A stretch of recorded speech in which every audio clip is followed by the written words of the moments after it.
Dans la vie, on dit que la trahison qui fait, justement, le plus mal, c'est cette trahison-là qui vient du côté de tes amis.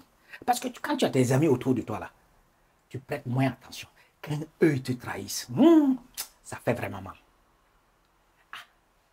Ce jeune avec son frère, ils vivaient ensemble avec leur oncle. Parce qu'ils ont été orphelins dès le départ, ils ont perdu leur papa et leur maman. Et c'est son oncle, justement, qui les a éduqués. C'est son oncle qui était derrière eux, justement, pour qu'ils deviennent des êtres humains.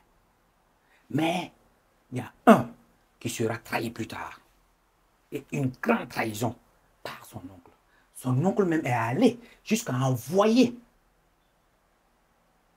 Son oncle est allé jusqu'à envoyer des personnes, des mercenaires, pour qu'on finisse totalement avec lui. Écoutez cette histoire-là. Et vous serez surprise de l'écouter. Et en même temps, vous serez vraiment très triste. Ce jeune avec son frère, ils étaient là ensemble avec leur oncle. Ils vivaient avec leur oncle. L'oncle, il a toujours tout fait pour eux. C'est lui qui s'est débrouillé pour qu'ils partent à l'école, justement, qui faisait tout pour eux, parce que son oncle, c'est le petit frère de leur papa. Malheureusement, ils ont perdu leurs deux parents. Donc, ils sont restés avec l'oncle. Et c'est dans ça, le grand frère, il s'est débrouillé, on ne sait pas par quelle magie, il s'est retrouvé à l'extérieur. Et il a souffert à l'extérieur. Il s'est débrouillé parce qu'il a en tête quelque chose.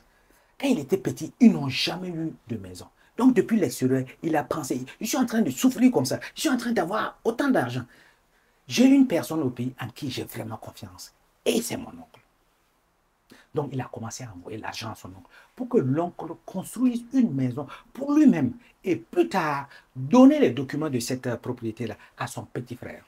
C'est-à-dire son petit frère va prendre la propriété des documents et garder. Mais c'est son oncle qui sera chargé de la construction et de l'exécution justement de la construction. Il a envoyé un 25 millions. L'oncle a pris ça. Il a commencé à construire. Ensuite, il a envoyé un 15 millions. Ça fait combien? C'est pas 40 millions. L'oncle a pris ça. Il a construit. La maison est finie. L'oncle a tout construit. Maintenant, phase 2. Donne les documents à mon petit frère. L'oncle est en train de tourner. Il tourne à gauche, à droite, il ne veut pas. Parce qu'il avait déjà imaginé, il avait des plans justement. Parce que cette construction de maison-là, il a imaginé que c'était pour lui-même.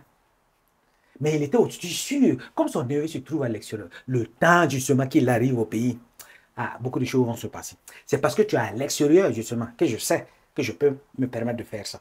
Et tu es à l'extérieur. Et qui même a dit que depuis ton extérieur là, tu vas revenir. Et qui a dit aussi que même si tu viens là, tu vas avoir cette maison. Donc on avait ces trucs dans sa tête, non? Il imaginait déjà ces trucs-là.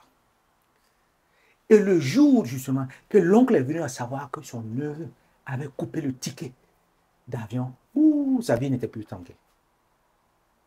Et il a su que le neveu est arrivé, est descendu au pays. Et le gars, quand il descendait, justement, il est parti dans un hôtel. Et voilà que l'oncle, il décroche le téléphone pour l'appeler, pour comprendre les histoires. Il l'appelle. Ouais, tu es arrivé, tu es où? Oui, je suis dans tel hôtel. Tu es dans quelle chambre? Oui, je suis dans telle chambre. Ok, pas de problème. Je vais passer aujourd'hui, je vais te voir. On va faire une petite causerie là. Il n'y a pas de problème parce que ça fait longtemps que je ne t'ai pas vu, tu vois, non? C'est tout là. Ja, ja, comme on dit. L'oncle, il avait des arrière-plans. C'est là que l'oncle, il allait, il a cherché des personnes. Il a convaincu des personnes. On peut les appeler des mercenaires. Il a convaincu des personnes, justement, pour aller dans l'hôtel, en les payant très cher, hein, pour aller dans l'hôtel, dans la chambre où se trouvait son neveu, pour finir totalement avec son neveu. Et ces gars sont arrivés. Ils ont tapé, ils sont rentrés. Hey, il doit finir avec le gars. Et c'est dans les différentes discussions, là, justement, que le neveu, il a proposé de doubler le montant, justement, qu'ils ont, s'il lui épargnait totalement la vie. Et en échange, on lui a expliqué, oui, c'est telle personne, c'est ton oncle qui nous a envoyé. Il nous a envoyé pour faire ça, pour ça. Donc, tout a été résolu. Ces gars sont repartis. Et c'est comme ça que le neveu a eu la vie sauve. Mais ce n'était pas fini. Mais ça fait 5 mois déjà que l'oncle pense que le monsieur est mort. Il pense que le monsieur ne vit plus. Car le petit frère du monsieur, justement, qui est toujours avec l'oncle là, son grand frère l'a appelé, lui a dit, regarde, voilà ce qui s'est passé. Ne fais pas savoir à mon oncle. Il faut laisser ça comme ça. On va voir comment il va réagir. 5 mois. L'oncle est content, il pense que l'histoire est résolue. Il n'y a plus de problème. Hey. Comme on dit toujours, un beau matin, coq, coq, coq, coq. Voilà qui on débarque avec qui? On débarque avec le neveu dans un cercueil. Mais c'était un plan, hein.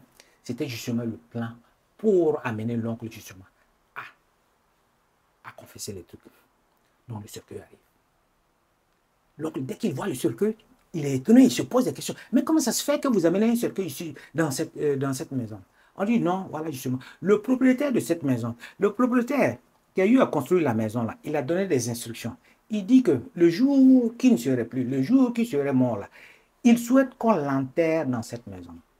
Et voici le problème maintenant. L'oncle dit jamais on peut l'enterrer ici. Et cette maison-là, c'est la mienne, c'est moi qui j'ai construit cette maison-là. 40 millions que j'ai mis dedans pour construire cette maison. Et qui est cette personne dont vous êtes en train de parler? On ouvre le circuit. Non, non, non, non. Ce gars-là, je ne le connais pas. Je ne l'ai jamais vu. Et le petit frère du monsieur était là. Ma, oncle, c'est mon grand frère, non? Comment tu ne le connais? Non, je ne le connais pas. Je ne le connais pas. Maintenant, il fallait le coincer. Il fallait le coincer pour qu'il avoue. Et c'est dans ça que le cercueil s'ouvre et le neveu sort. Donc, il était là. Si je ne suis pas mort, mais je ne pouvais pas imaginer que même après ma mort, tu allais refuser de me reconnaître. C'est vrai que tu as bouffé l'argent. C'est vrai que tu as utilisé l'argent pour construire la maison, mais tu es en train de détourner cette maison. Je t'ai dit, construis la maison et donne justement les papiers à mon petit frère, ce que tu as refusé totalement de faire. Et j'ai même les reçus des différentes transactions. Je t'ai envoyé 25 millions, ensuite 15 millions pour compléter ça. Et en plus, je t'ai donné à toi-même 7 millions pour que tu l'utilises pour tes propres besoins. Ces différents reçus de transfert-là, j'ai envoyé ça à mon petit frère. Maintenant, ce que je veux là, ce sont les documents de ma maison. Est-ce que vous êtes en train d'imaginer cette histoire-là? C'est son propre oncle, hein? Celui-là qui les a aidés quand ils étaient petits, qui à un moment donné a vu maintenant que, ah, on dirait que le neveu là, il est en train de percer, il perce là. Donc, il veut tout récupérer pour lui et terminer avec lui. Donnez-nous des conseils ici. Vous avez écouté très bien l'histoire là. Mais ce neveu-là, ces deux jeunes hommes-là, qu'est-ce qu'ils doivent faire à leur oncle? Qu'est-ce qu'ils doivent lui faire? Donnez vos conseils. Commentez cette vidéo. Commentez et partagez-la.